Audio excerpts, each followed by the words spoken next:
जो नारी शिव के मंदिर में एक लोटा जल चढ़ाती है वो 7 पीढ़ी अपनी नहीं 71 पीढ़ी मायके की और 71 पीढ़ी ससुराल की तार देती है। 7 पीढ़ी तक का भाव नहीं कहा गया, यहां 71 पीढ़ी का भाव कहा गया। एक पीढ़ी नहीं, ना जाने कितनी पीढ़ियां। यदि हम जा रहे हैं मार्ग से जाते जाते अगर हमारा चित्त, हमारा भाव शुद्ध है तो मिलता है, हो सकता है। आप जल चढ़ाने जाते होगे, पशुपति व्रत भी आप करते होगे, आवाज ठीक नहीं लग रही है बाबा, पशुपति व्रत भी आप करते होगे, जल चढ़ाने भी जाते होगे। हो सकता है थोड़ा समय लग जाए, हो सकता है थोड़ी देरी हो जाए, हो सकता है समय लग जाए, पर महाराज फाइल अगर मोटी होती है तो थोड़ा सा उसको दबाने में समय लग सकता है। फाइल अगर मोटी है तो उसको दबाने में समय लग सकता है, पर बाबा दुख काटता जरूर, काटेगा। एक जुआरी था, यह बहुत बड़ा जुआरी, केवल जुआ खेलता था। इतना बड़ा दोस्तों के साथ बैठकर जो जुआ खेलना चालू करा, जुआ चलता रहा, हर बार हारता था। जुए में आज तक नहीं जीता, कभी उसने जुए में विजय प्राप्त करी ही नहीं, कभी जीत ही नहीं पाया। अब जुए में लिप्त रहा करता था, जुआ खेला करता था, जुए में लगा रहता था। एक दिन एक शंकर भगवान के कोई उपासक, शिव के कोई भक्त बैठे थे और भगवान शंकर की आराधना में डूबे हुए थे। जुआरी ने विचार करा कि मैं करूं तो करूं क्या, कि मेरी जीत कैसे हो जाए, मैं जीतूं कैसे, ऐसा कोई कार्य करा जाए जिससे मेरी जीत हो जाए और सब कुछ मेरा हो जाए। परंतु ये आज तक जिंदगी में कभी जीता ही नहीं था।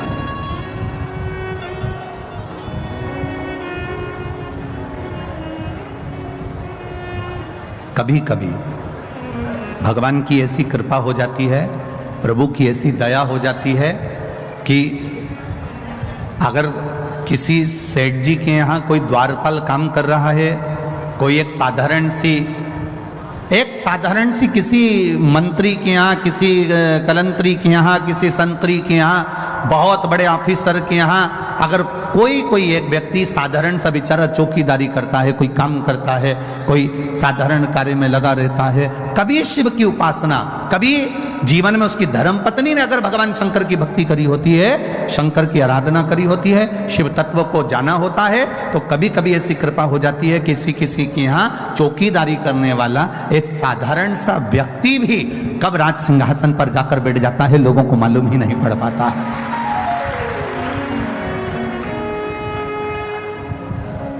एक साधारण सा काम करने वाला व्यक्ति भी कब सिंहासन पर जाकर बैठ जाएगा, किसी को नहीं मालूम है। ये उस शिव की कृपा होती है, ये देवादिदेव महादेव की करुणा, ये उनकी दया है, ये उनकी उदारता है। अब जुआरी ने विचार करा कि मेरे पास में मैं बार बार हारता हूं, आज तक जुआरी जीता ही नहीं था, आज तक नहीं जीता। आज पहली बार मंदिर के सामने से जा रहा था, संत आंख बंद करके बैठे हुए थे, उनके पास में उनका कमंडल रखा हुआ था, एक छत्र रखा हुआ था, उन्हीं के पास में एक सुंदर सा आसन रखा हुआ था। अब जुआरी ने विचार करा कि संत नेत्र बंद करके बैठे हैं, क्यों ना इनका सामान चुरा लिया जाए, क्यों ना इनका सामान चुरा लिया जाए। चोर चोरी करा, धन लेकर शिवजी के मंदिर से बैठे हुए संत के पास का ही सामान चुरा कर ले गया। जुआरी था,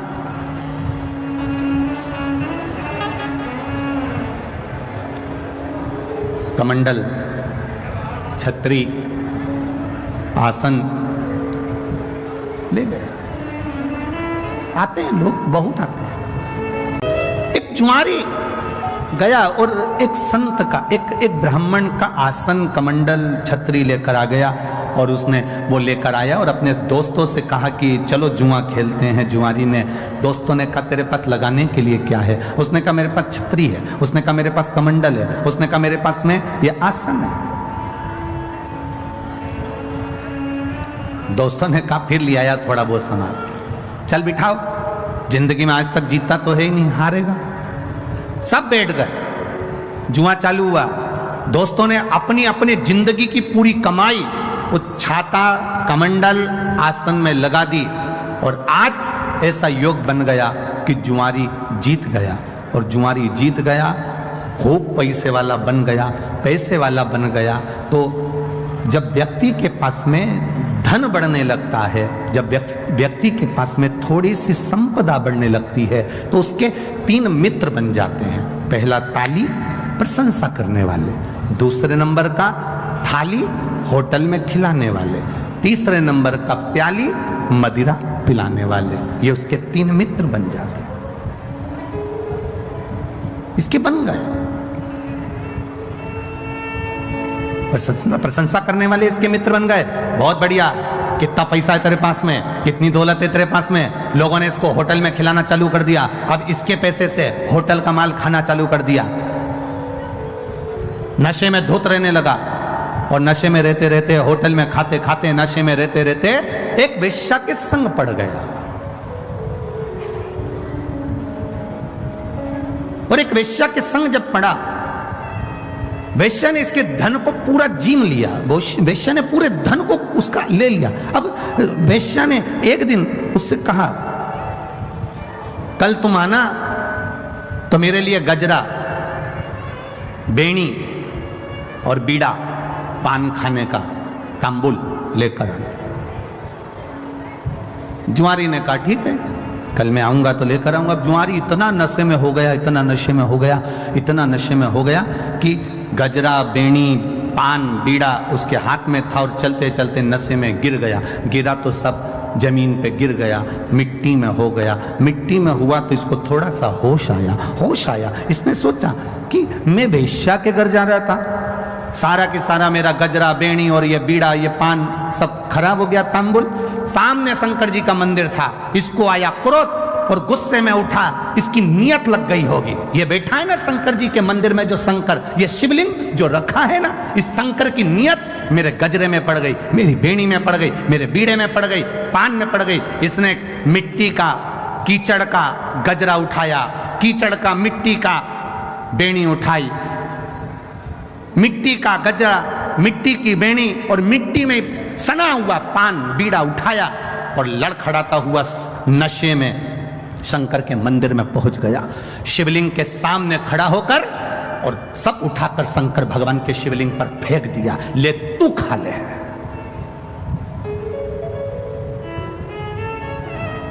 शिवलिंग पर फेंका, ले तू खा। चले गया। 2-3 साल निकल गए। 3 साल के बाद ये मर गया, प्राण छूट गए। गया ऊपर, यम की कैद, यम की सभा में पहुंचा। चित्रगुप्त महाराज से कहा गया इसके पुण्य पाप गिनो कितने हैं। चित्रगुप्त महाराज ने कहा इसने जिंदगी में पापी पाप करा है, जिंदगी में जुआ खेलता रहा, पूरी जिंदगी बर्बाद कर दी जुआ खेलते खेलते। मदिरा में डूब गया, चोरी में डूब गया, व्यसन में डूब गया, वेश्या का संग में डूब गया। इसने कोई अच्छा काम नहीं करा। कोई तो अच्छा काम इसने जिंदगी में करा होगा, कोई अच्छा काम नहीं करा, कोई तो काम करा होगा ना, देखो तो सही। यमराज ने जब चित्रगुप्त महाराज से पूछा, उन्होंने मना कर दिया। धर्मराज को बुलाया गया, धर्मराज से न्याय करवाया गया, इसने कोई अच्छा काम करा है। धर्मराज ने न्याय में बता दिया पत्रिका में, इसने एक काम अच्छा करा है। क्या? इसने एक काम अच्छा करा कि इसने एक तांबुल, एक बीड़ा, एक गजरा उठाकर शंकर जी के मंदिर में शिवजी पर चढ़ाया था। इतने में चित्रगुप्त महाराज बोले चढ़ाया नहीं है, मिट्टी में हो गया था, वेश्या नहीं लेती, मिट्टी में हो गया था, वेश्या पान नहीं खाती, इसलिए उठाकर शंकर जी के ऊपर फेंक दिया है। धर्मराज ने कहा भले फेंका, पर शंकर जी के ऊपर तो फेंका ना। फेंकने को तो ये नल्ली में फेंक देता, गटर में फेंक देता, पर शंकर जी के मंदिर में जाकर फेंका ना, इसलिए वो चढ़ाया ही है। तो धर्मराज जैसे ही बोले तो यमराज ने कहा अब करें क्या? तो धर्मराज ने कहा इसका न्याय केवल एक है, जितने कदम चलकर ये शंकर जी के मंदिर तक पहुंचा है उस कदम को गिना जाए और उतनी देर के लिए इसको इंद्र का सिंहासन दे दिया जाए। जितने कदम चलकर ये गया,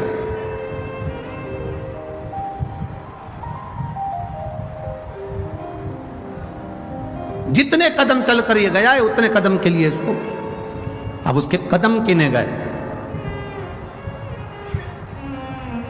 कहा 28 कदम चलकर ये शंकर जी के मंदिर में पहुंचा है, तो कहा 28 घड़ी के लिए इंद्र को कुर्सी से उतार दो और 28 घड़ी के लिए इसको इंद्र के सिंहासन पर बिठा दो। 28 घड़ी के लिए जब इंद्र के सिंहासन पर बैठा जुआरी, तो जुआरी को लगा मैंने शंकर जी के मंदिर में केवल सड़ा हुआ बेकार सा सामान फेंका था तो मुझे इंद्र का सिंहासन मिल गया। अगर मैं कुछ अच्छा शंकर जी के मंदिर में जाकर एक लोटा जल अगर प्रेम से चढ़ा देता तो ना जाने कहां कहां का राज्य मेरा भोलेनाथ दे देता। केवल 28 घड़ी 22 घड़ी शिव के मंदिर जाने में जितने कदम चलकर गए उतनी देर का राज इंद्र का सिंहासन मिल गया, इंद्र की सत्ता मिल गई। इसने भी देरी नहीं करी, दान में पीछे नहीं हटूंगा, ताली बजाई, अप्सराओं को बुलाया दान कर दिया, ऐरावत को बुलाया दान कर दिया, जितना इंद्र के सिंहासन पर बैठा, जितनी देर बैठा, जो जो रखा था सब दान कर दिया। 28 घड़ी के बाद कुर्सी से नीचे उतरा, तब दूसरा इंद्र जो पहले वाला था वो वापस कुर्सी पर बैठा। कुर्सी पर बैठा तो उसने अप्सराओं को बुलाया तो आए नहीं, ऐरावत को बुलाया तो आए नहीं, जितना खजाना भरा पड़ा था सब वो लुटा के चले गया। अब सब लुटा के चले गया तो इंद्र रोते रोते भगवान विष्णु के पास गए, नारायण जो पहले शंकर जी के कहने पर, धर्मराज के कहने पर जिस जुआरी को तुमने कुर्सी पर बिठाया था वो सब बर्बाद कर गया, सब लुटा कर चले गया, अप्सरा नहीं, ऐरावत नहीं, धन नहीं, दौलत नहीं, सब लुटा दिया। पूरे इंद्र की सरकार, इंद्र की सत्ता में जितना पड़ा था सब लुटा कर चले गया। ऐसे व्यक्ति को कुर्सी पर बिठा दिया जो सब लुटा दिया।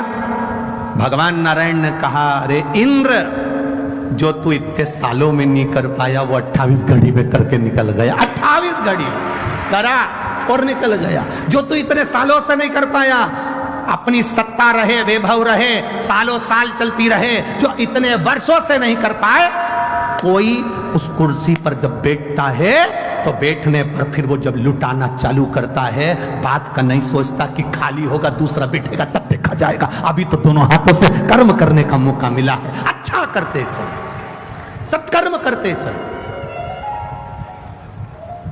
जितना अच्छा कर सकते हो करो। अरे इंद्र तू दुख मत मना, जो तू नहीं कर पाया वो 28 घड़ी में बैठकर वो करके निकल गया। तू तो इतने सालों से बैठा था ना कुर्सी पर, तो इतने सालों से बैठा था ना सत्ता पर, तो तूने क्या करा? पर वो बैठा और कर कर सब चला गया। इंद्र नेत्रों से नीचे चरण में भगवान के नेत्र कर लिए और भगवान विष्णु ने जाकर उस जुआरी से कहा तूने अपने दान का सदुपयोग करा, जा मैं तुझे आशीर्वाद देता हूं। शंकर जी के मंदिर में तूने गजरा बीड़ा दिया था, अधिक मास का समय था, इसलिए मैं तेरे दरवाजे पर भिक्षा मांगने आऊंगा। तू पृथ्वी पर राजा बलि बनकर जन्मेगा और ये नारायण वामन अवतार लेकर तेरे दरवाजे पर भिक्षा मांगेगा। शिव कथा कर रहे। उस जुआरी ने मिट्टी में, रेत में सने हुए फूल को, मिट्टी में सने हुए पुष्प को, मिट्टी में सने हुए उस गजरे को, मिट्टी में सने हुए उस बीड़े को, तंबुल को, पान को भगवान के ऊपर फेंक दिया था, भगवान को दे दिया था। और वो लेखनी में लिखा गया कि इसने भले अगर नशे में था तो फेंक देता, तो गटर में फेंकता, नाली में फेंकता, कहीं दूसरी जगह ले जाकर फेंकता, पर उसने फेंका तो देवाधिदेव महादेव के चरणों में फेंका, शिव जी के पास, भगवान शंकर के पावन चरणों में फेंका। करो आराधना। देवराज नामक का ब्राह्मण जो कभी शिवालय नहीं गया, कभी शंकर के दरवाजे नहीं गया, कभी शंकर के द्वार नहीं गया, कभी शिव तत्व को उसने जाना नहीं, कभी शंकर जी के द्वार नहीं गया, शंकर जी की चौखट पर नहीं गया, पहली बार चोरी का सामान ले जाते चोरी के सामान को लेकर शिवालय में पहुंच गया, क्योंकि शरीर में कष्ट था। शिव ने साथ लिया, भगवान देवादिदेव महादेव ने साथ लिया। एक कोई वक्ता बैठकर कथा का रसतत्व ग्रहण करा रहे थे, ये भी वहीं बैठा हुआ था। अब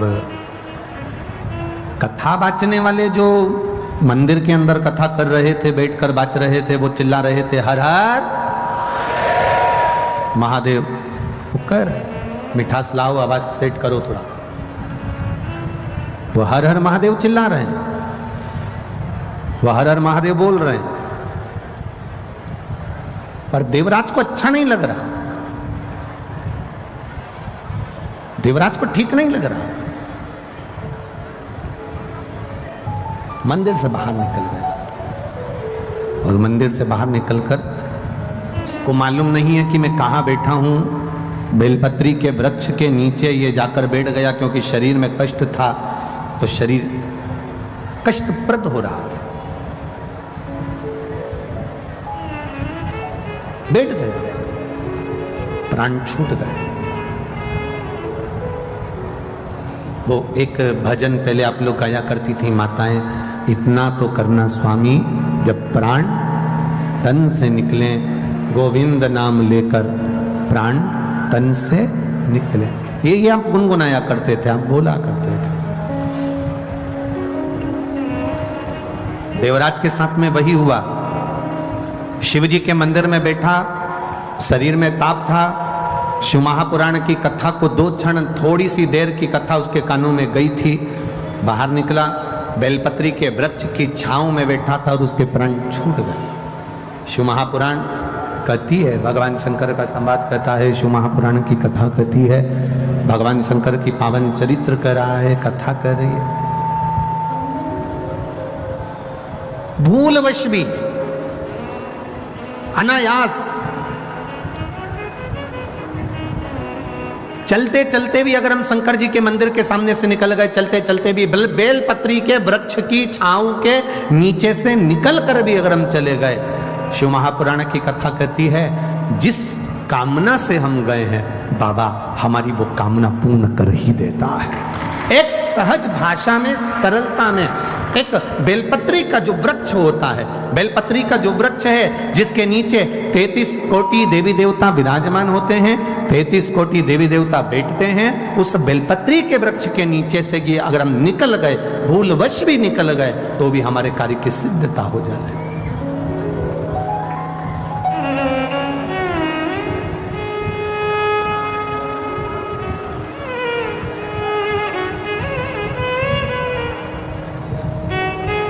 देखिए,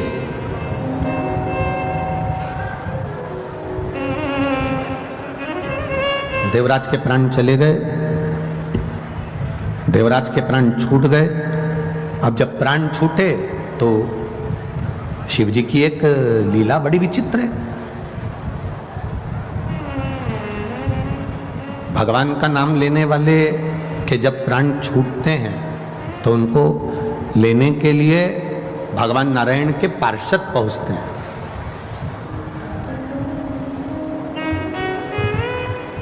भगवान नारायण के पार्षद पहुंचते हैं, पर शंकर के मंदिर में 1 लोटा जल चढ़ाने वाला, शिव जी का गुणगान करने वाला, त्रिपुंड लगाने वाला, गले में रुद्राक्ष धारण करने वाला, शिव कथा में अपने जीवन को रमाने वाला, शंकर के मंदिर के आसपास में भी अगर हमारा निवास है और हम वहां से रोज निकल कर जाते हैं, तो शिव तत्व को जानने वाला, त्रिपुंड लगाने वाला, रुद्राक्ष धारण करने वाला, शंकर के नाम का उच्चारण करने वाला, शंकर का गुणगान करने वाला जब प्राणों को छोड़ता है तो उसको लेने के लिए भगवान के पार्षद नहीं आते, उसको लेने के लिए यम के दूत नहीं आते, उसको लेने के लिए स्वयं देव अधिदेव महादेव नंदी लेकर आते, स्वयं नंदी लेकर।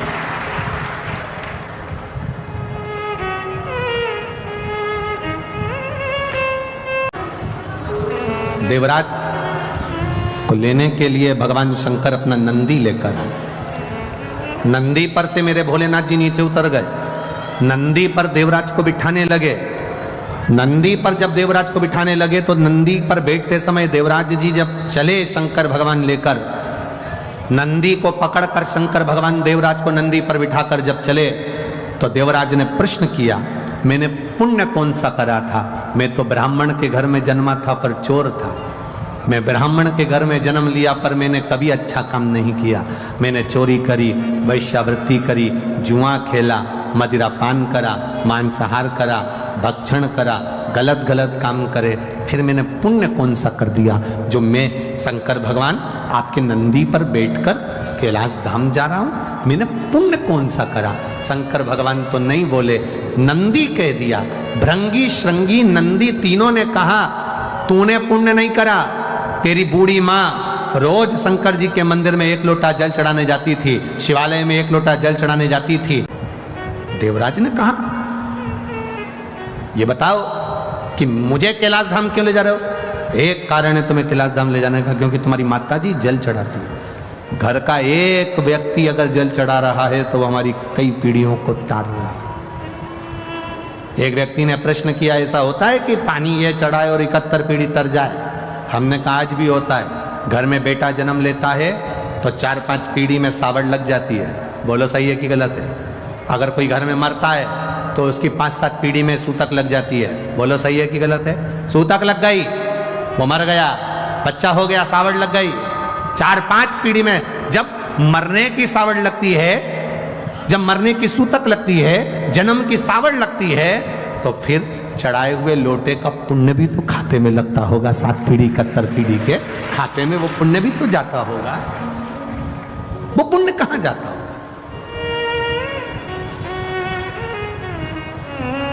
ये पुण्य हमारे खाते का, ये हमारी भक्ति का। आप तो करो शिव की आराधना, आप करो देवादिदेव महादेव की आराधना, फल मिलेगा। इस कथा का नाम है तपस्यु महापुराण की कथा। तप का बल बढ़ता है तो शिव तत्व प्राप्त होता है। तेरे मंदिर में आना मेरा काम है, मेरी बिगड़ी बनाना तेरा काम है। तुम उसके दरवाजे तक जाते रहोगे, जाते रहोगे, जाते रहोगे, वो हाथ पकड़ लेता, वो हाथ पकड़ेगा।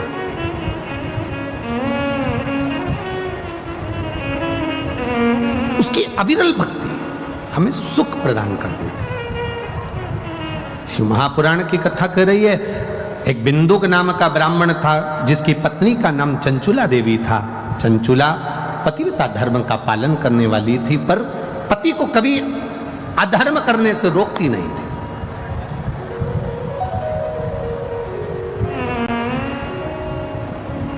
एक पति को धर्म पत्नी बल प्रदान करती। पति अगर कर्जे में डूबा है और उसके मन में आ रहा है कि मैं मर जाऊंगा, पति अगर दुख में है, पति कहता है कि मैं ये कर लूंगा, धर्म पत्नी होगी तो बल दे देगी। धर्म पत्नी होगी तो कह देगी कोई मरने की जरूरत नहीं है, फालतू इधर उधर जाने की जरूरत नहीं है, टेंशन मत लो, सब अच्छा होगा, भोलेनाथ जी बैठा है, सब करेगा। धर्म पत्नी में और पत्नी में जमीन और आसमान का अंतर होता है। धर्म पत्नी और पत्नी जमीन और आसमान का अंतर है। धर्म पत्नी पति को धर्म के पथ पर ले जाती है। धर्म पत्नी पति को शिव महापुराण की कथा तक 7 दिन में से 1 दिन लेकर आ ही जाती है, और धर्म पत्नी अपने पति को मंदिर तक पहुंचा देती। धर्म पत्नी अपने पति को मंदिर तक पहुंचा देती है।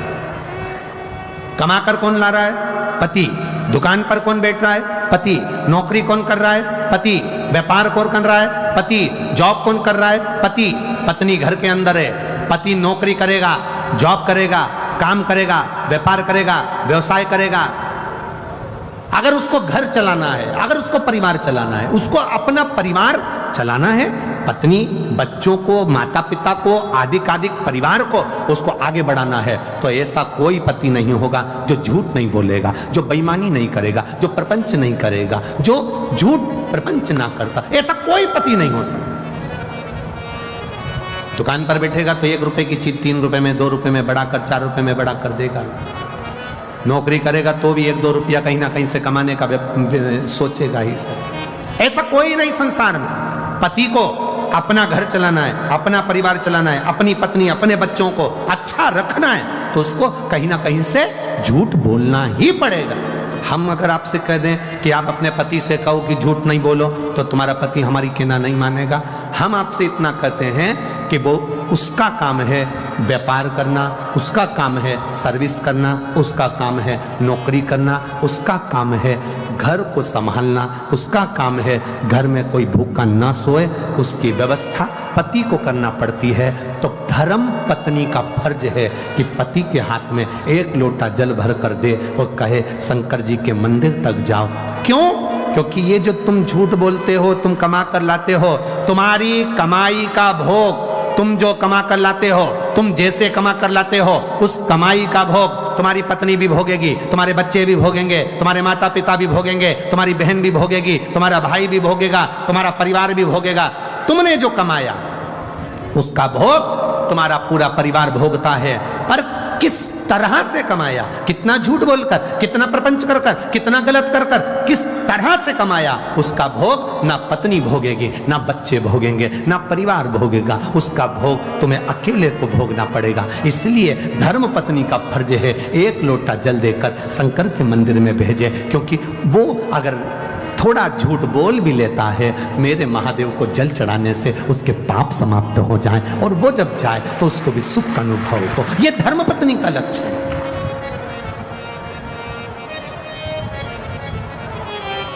सात दिन में 1 दिन अपने पति को कहे, कथा चल रही है चलो, अरे इतनी जनता आ रही है, दुकान व्यापार व्यवसाय सब देखना पड़ेगा, जिंदगी पड़ी है कमाने के लिए, चलो।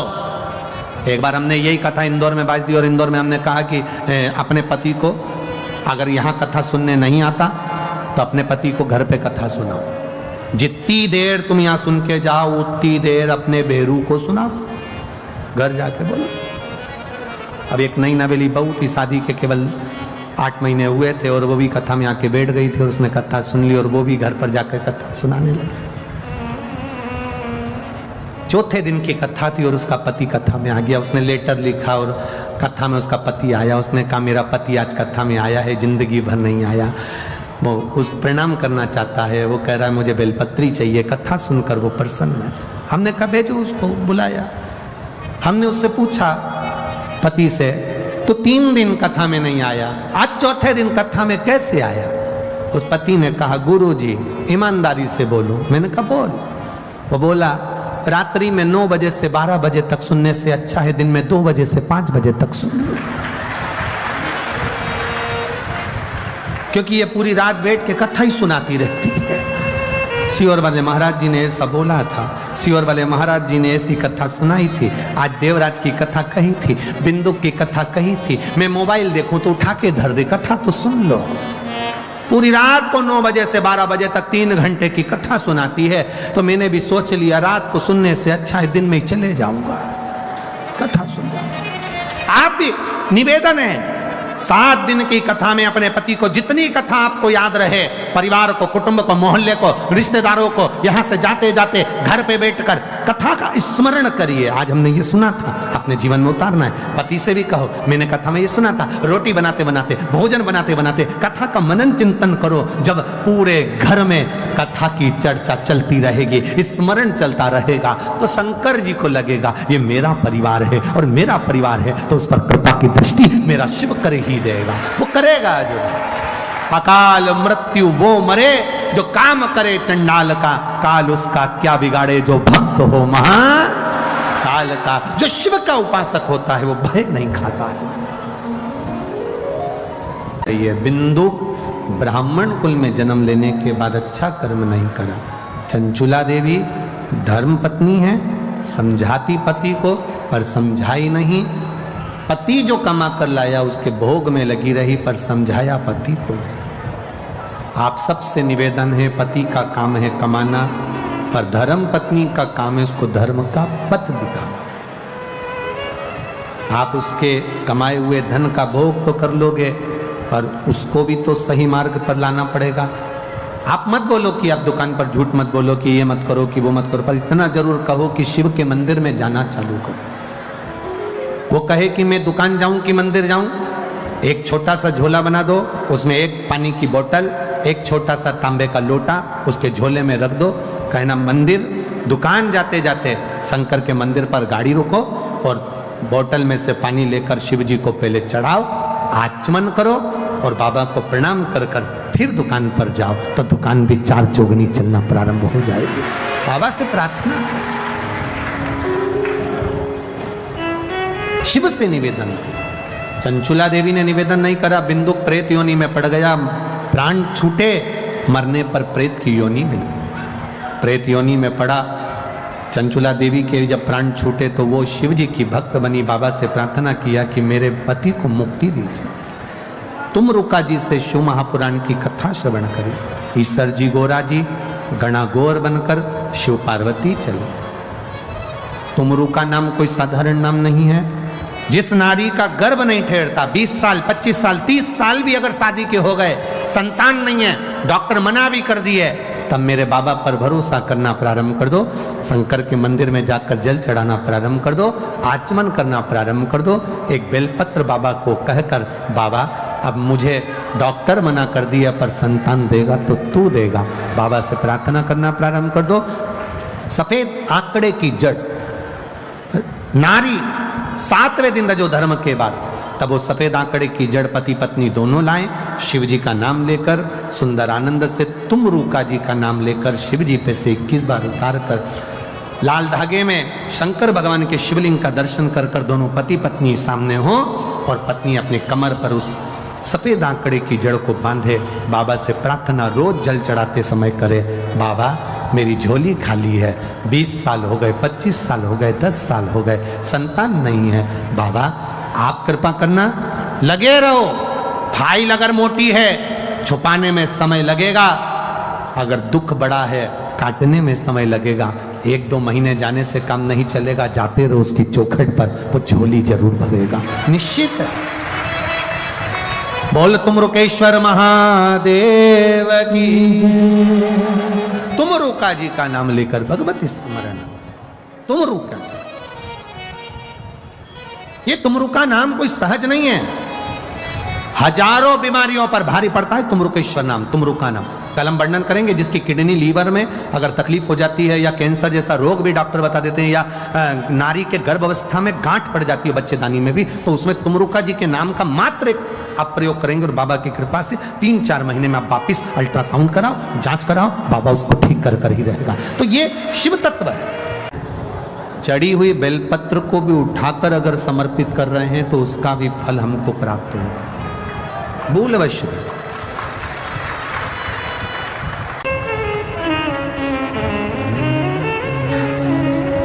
अरे लुटा दिया भंडार का शिवाले। मैनपुरी वालों आता है क्या? आप लोगों को गाना आता है? एक लाइन प्रेम से, म्यूजिक नहीं बजेगा। अरे लुटा दिया भंडार काशी वाले ने, कर दिया माला काशी वाले ने, लुटा दिया हाँ लुटा दिया, लुटा दिया हाँ लुटा दिया, लुटा दिया हाँ लुटा दिया, लुटा दिया लुटा दिया। अरे लुटा दिया भंडार काशी वाले ने, कर दिया माला माल काशी वाले ने।